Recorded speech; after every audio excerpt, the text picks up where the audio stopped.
حضرت ہاشم فرماتے ہیں میں گیا ہوا تھا سفر پہ، تو راستے میں بھوک لگی، دوپہر کا وقت تھا، ایک خاتون نظر آئی خیمے پر بیٹھی، ان کا بہن پردیسی ہوں، کھانا مل جائے گا؟ کہ الحمدللہ، مہمان تو اللہ کی رحمت ہوتا ہے۔ انہیں جلدی سے اٹھ کے بکری کا بچہ ذبح کیا، اس کو تیار کر کے پکا کے سامنے رکھا، تو اوپر سے اس کا خامند آ گیا، کہنے لگا اے کون ہو؟ کہا جی پردیسی مسافر۔ اے بکرا کتھوں آیا؟ کہا جی یہ اس خاتون نے مجھے پکا کے دیا ہے۔ تو اس پہ برس پڑا، تو میرا گھر لٹا دے گی مہمانوں کو کھلا کھلا کے، تجھے شرم نہیں آتی؟ میرے پوچھے بغیر یہ کرتی وہ کرتی، بہت ڈانٹا۔ یہ چپ کر کے بیچارے شرمندہ ہو کے کھاتے رہے، اٹھ کے چل دیے۔ اگلی منزل پر پھر ایک خیمہ نظر پڑا، وہاں دیکھا تو ایک خاتون بیٹھی ہوئی، کہ بہن پردیسی مسافر کھانا ملے گا؟ وہ کہنے لگی میں کوئی ہوٹل کھولے ہے، چل پر جا باؤ۔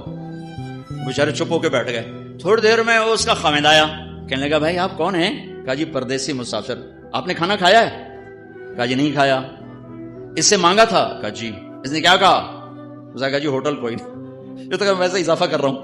تو انہوں نے کہا تو بڑی ظالم ہے، ہمیشہ مجھے مہمانوں کے آگے ذلیل کرتی ہے، ہمیشہ ذلیل کرتی ہے۔ کہا بیٹھو بھائی میں آپ کا انتظام کرتا ہوں۔ اس نے جلدی سے بکرا کاٹا اور تیار کر کے سامنے رکھا، تو یہ زور سے ہنسا۔ یہ حاسم رحمت اللہ زور سے ہنس پڑے۔ وہ کہنے لگے آپ ہنسے کیوں ہیں؟ وہ کہنے لگے پیچھے نا تیرے جیسی عورت دیکھی تھی اور اس جیسا وہاں مرد دیکھا تھا۔ کہنے لگے تجھے پتہ ہے وہ کون ہے؟ کہا جی نہیں۔ کہا یہ اس کی بہن ہے اور وہ میری بہن ہے۔ وہ جو سخی عورت تھی وہ میری بہن ہے، یہ بخیل نام مراد اس بخیل کی بہن ہے۔ اللہ کو سخی پسند ہے، بخیل نہیں، چاہے وہ علامہ ہو، چاہے مفتی ہو، چاہے وہ مبلغ ہو، چاہے مجاہد